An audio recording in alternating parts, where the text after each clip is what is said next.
In this video, we're going to break down for you the best shipping container that you can buy for your build.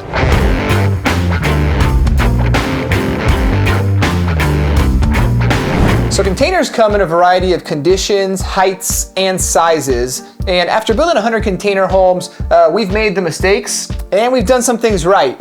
And I want to start by sharing with you some of the different conditions that container homes can come in.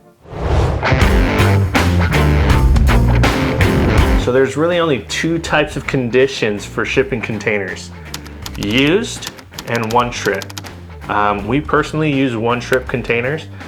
This means that it literally was brought over from wherever it's coming from one time, and it's used just once to ship here, and we buy it from the port directly. The other kinds of containers are used. There are different types of used containers. There's wind and watertight containers. That is probably one you would want to use if you're building a home. And the other types are the ones you find on like Craigslist, which who knows what they've been through. That's true. So as we've mentioned in some of our previous videos, if you're gonna get one that's purchased from Craigslist or Facebook Marketplace, you just wanna make sure that you inspect it really well. When purchasing a used container, there are some things that you really need to look out for. The floors specifically, sometimes these things are just beat up and they're hard to put a floor on top of it because they're so unlevel. Another thing is the dents. The dents on the outside can make or break a container. Like we said, we've used used containers and had to put custom paint jobs over the whole thing to get basically your eyes off of all of the damage on the container. There's really, it's your preference. So whatever you're trying to use the container for, and if you're okay with the dents, run with the used one because it's way cheaper. We personally use the one trippers because they basically are brand new. And they come in great condition. Usually the floors look like nothing has happened to them. So we just lay flooring right on top of the existing flooring. Now when it comes to heights of containers, containers come in two main heights. The first is a standard height container, which is 8 foot 6 inches tall. And then there's high cube containers, which are 9 foot 6 inches tall. So pretty much all the builds that we do are high cube containers because we're using these and converting them into offices, homes, and gyms. Having that extra foot of interior space goes a long way, especially if you're doing a permitted container home and you may need additional insulation in your ceiling. You really want to have that space so that on the inside you still have a nice height for your interior ceiling space.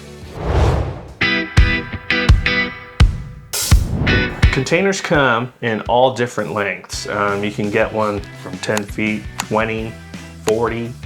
We convert 40s to 30s, 25 sometimes. The two that are the most common are a 20 and a 40. And it's probably the most common for us. So there are longer options. We've done a 45 footer. They even come in 53 footers. So it's just whatever you're using it for. Yeah, and I've noticed we just did a 45 foot container conversion and it was surprising to just feel how much more space or how much more spacious it felt just having an extra 5 feet. And right now there's someone who's taken our course and they're actually doing a 53 foot container conversion. And those extra feet, even if it's 5, 10, 13 extra feet, goes a long ways.